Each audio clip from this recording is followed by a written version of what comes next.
classic island question. If you were stranded on an island and only could bring 3 things with you, what would it be? I would probably bring a first aid kit, a canoe, and a tent.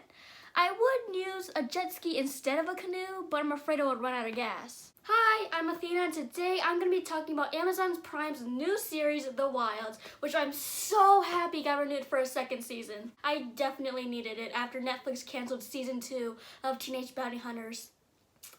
I don't think I'll ever forgive them for that. Normally, I would go over the backstory or give like a brief synopsis of the plot, but I feel like you already know what happens, hence why you're here. If you need a refresher or you don't know what happens in the show, Think Story made an amazing video that basically goes over pretty much everything you need to know. So a super brief rundown is basically a lady named Gretchen who's running a social experiment, takes 8 girls from high school and strands them on an island, and she's trying to use the experiment to prove that women can solve their problems on their own and create a community without the help of men. She tricked their parents into thinking that they were signing up their daughters for a trip to Hawaii. But that's not what happened. Surprise! And Hogwarts Houses are basically groups that Hogwarts students get sorted into based on their personality.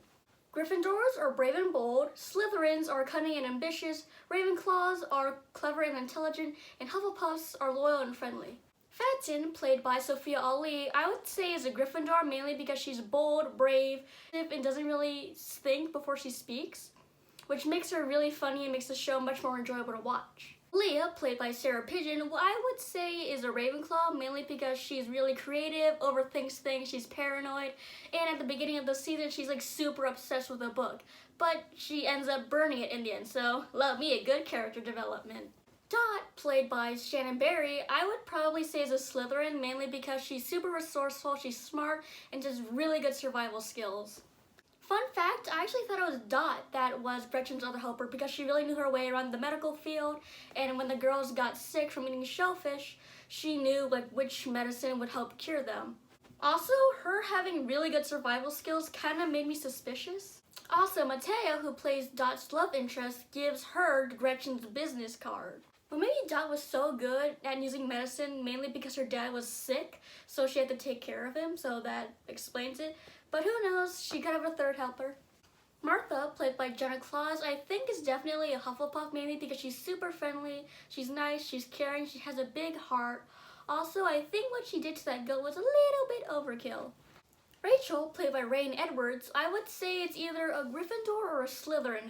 She's a bit divergent if you know what I mean. I think she's a Gryffindor mainly because she's really impulsive, she's brave, she's passionate, but she could also be Slytherin mainly because she's super ambitious. She does not like to give up, and she could also make a pretty solid leader. Tony, played by Erina James, I would definitely say is a Gryffindor, mainly because she's super bold, brave, reckless, daring, short-tempered, but I could also see a little bit of Hufflepuff in there. The reason why I think she's a Hufflepuff is because she has a soft spot for specific people such as Martha, Regan, and Shelby. She showed that she's super loyal and caring towards them. Shelby, played by Mia Healy, was kind of an interesting one, mainly because, yes, she does seem like a Hufflepuff at first because she's super friendly, she's nice, she's respectful to her parents, she tries to bring everyone closer together once they're on the island, and she really tries to see the positive side of things. I feel like a really interesting thing that you see in Shelby is when she's on the island, she doesn't really have to worry about being a perfect Barbie doll for pageants or for her parents, and can really see her let loose and unwind a little bit. But she does also start to crack under pressure. Nora, played by Helena Howard, I would definitely say is a Ravenclaw at first because she's super shy, she's really nerdy, and she's super smart. The reason why I think she's a Slytherin is because she's sneaky and manipulative.